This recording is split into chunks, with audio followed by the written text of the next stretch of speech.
The first time I saw Carol Hutchkins tromping up my driveway through a curtain of falling snow binder clutched to her chest like she was about to deliver the 10 Commandments. I should have known my quiet Saturday was about to get hijacked. There I was, fresh off my victory lap with a brand new cherry red snowblower, a machine I'd spent 3 months saving up for just soaking in the clean lines on my driveway. And out pops Carol looking for all the world like winter's own hall monitor. Walter Vaughn. Her voice cut through the calm like a chainsaw in a monastery. We need to talk. For a hot second, I thought about hitting the garage door button and pretending I hadn't heard her just disappear back into the warmth. But Carol wasn't the type to take a hint or even a direct order, honestly. She marched up vice president of the Meadowbrook Hills Homeowners Association, radiating all the seriousness of a Supreme Court justice in her business attire. Never mind, it was 6 degrees and snowing sideways. Morning, Carol, I said, trying to keep it civil. She barely glanced at me before eyeing my snowblower like she was about to serve a warrant. I see you've purchased new equipment. Yeah, just got it last week. Makes a world of difference. How much did that cost? She fired back right out of the gate. Not even a pretend, how are you? Just business. She flips open her binder, color-coded, of course, announcing the HOA's latest community enhancement initiatives. The HOA has noticed only 30% of residents have snow removal equipment, which leads to unsightly driveways and unsafe conditions. I could already see where this was going, and I didn't like it. She launched into her pitch a mandatory community sharing program. Folks like me who owned snowblowers would be required to help our less equipped neighbors. Carol, I just spent $800 on this thing. I'm not running a charity. Her lips tightened. The HOA covenants clearly state all residents must contribute to the betterment of the community. Show me the part where it says, I have to loan out my stuff, I shot back. She riffled through her legalese, landing on some vague clause about maintaining community standards and values. That's talking about mowing your lawn, Carol, not being drafted into a snowplow army. She made it clear this would be an agenda item at the next meeting. Oh, and by the way, my neighbor Deborah Miller across the street, who drove a Range Rover, skied Aspen twice a year, and had 2 teenage boys, apparently needed my help clearing her driveway.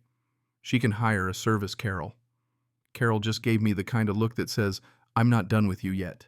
After she stomped off, leaving angry boot prints in the snow, I tried to shake it off, tried to get on with my weekend. But that conversation stuck with me like a splinter under the skin. It wasn't about the snowblower. It was about entitlement. About someone thinking because you have something you owe it to everyone else. By Sunday, I'd talked myself into believing the board would never let this madness fly. Frank Rodriguez, our HOA president, was reasonable. I figured sanity would prevail. Spoiler alert, I was wrong. Tuesday came, snow fell, and I fired up the Arians Deluxe again, pure joy. Then I trudged over to the community center for the HOA meeting, where Carol was already holding court with her color-coded charts and photos of problem driveways. She laid out her proposal equipment owners added to a registry voluntarily assigned to help those in need with participation, tracked and noted in our files. Tracked?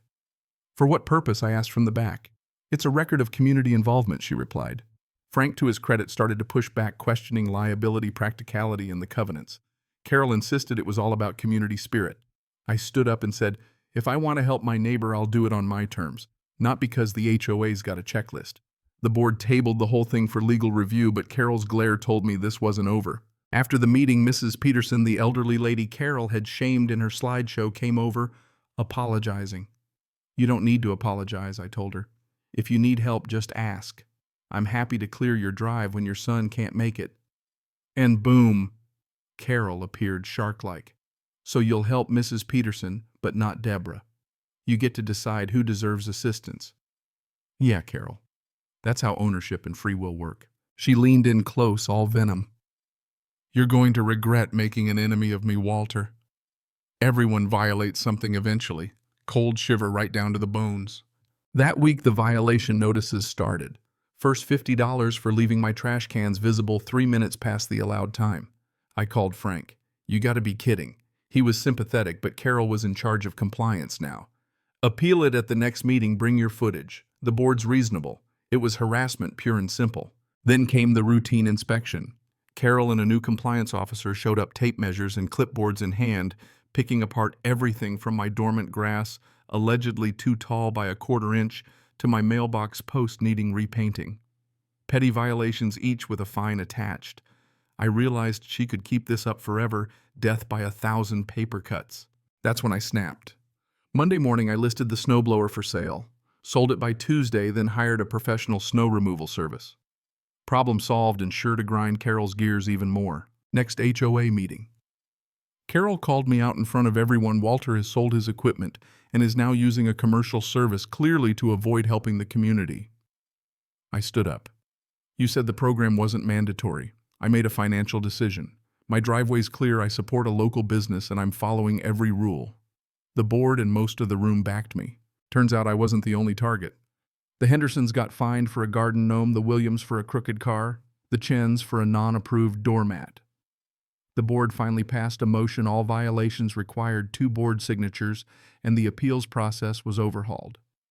Carol was outvoted and outmaneuvered, but she didn't stop. A few weeks later, a city inspector showed up at my house over an anonymous tip about unpermitted construction. Total nonsense. The inspector, Pete, rolled his eyes. She's got a grudge, huh? It was obvious who'd filed the complaint. That was the last straw. I lawyered up, started documenting everything, and importantly started talking to my neighbors. Turned out everyone had a Carol story.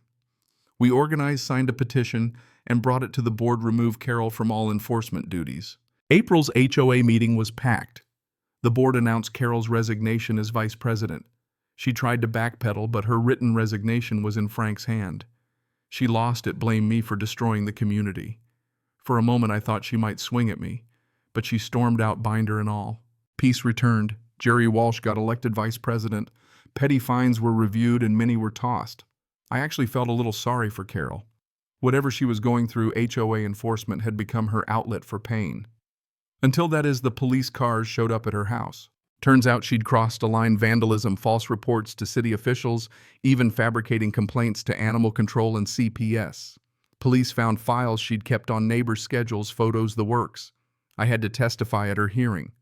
In the end, she pled guilty, did 60 days in county jail, paid restitution, and was banned from contacting anyone in the neighborhood. The aftermath. Well, life finally settled down. The board cut out the absurdly specific rules, focused on what mattered. The neighborhood felt lighter, people more willing to help each other, not out of fear or obligation, but because that's what neighbors do. Deborah Miller ran into me at the store months later. "I never asked Carol to involve you," she said, embarrassed. "I know, I told her. We all learned something here. She'd hired a service too. We shared a laugh. Life goes on." What did I take away from it all? Read every word of your HOA covenants document. Everything, stand up for yourself, but don't let it consume you. And most of all, remember that real community isn't built by enforcing rules, but by choosing to care. Last winter, we got walloped by a 2-foot blizzard. The pro service was late, and before I could even wonder what to do, the Morrison kids came by with shovels, helping clear my walk. I gave them $20 for hot chocolate. Later, I fixed their mom's car. That's what community should look like. Funny thing is, Carol's crusade to control everyone actually brought us closer by forcing us to push back, to talk, to support one another against something we all agreed was wrong. The snowblower saga, what a ridiculous spark for all this, right? But sometimes the smallest things set off the biggest changes. Looking back, I'm glad I stood my ground. Not because I won some grand victory, but because I refused to be bullied into giving up my rights or my peace of mind. And in the end, justice was served. Not just for me, but for everyone Carol tried to steamroll. So here's what I wonder. Where's the line between neighborly obligation and personal boundaries? When does community become control? If you've ever tangled with an HOA or had a neighbor who just couldn't let things be, I'd love to hear your story. What's your take? Should helping be required?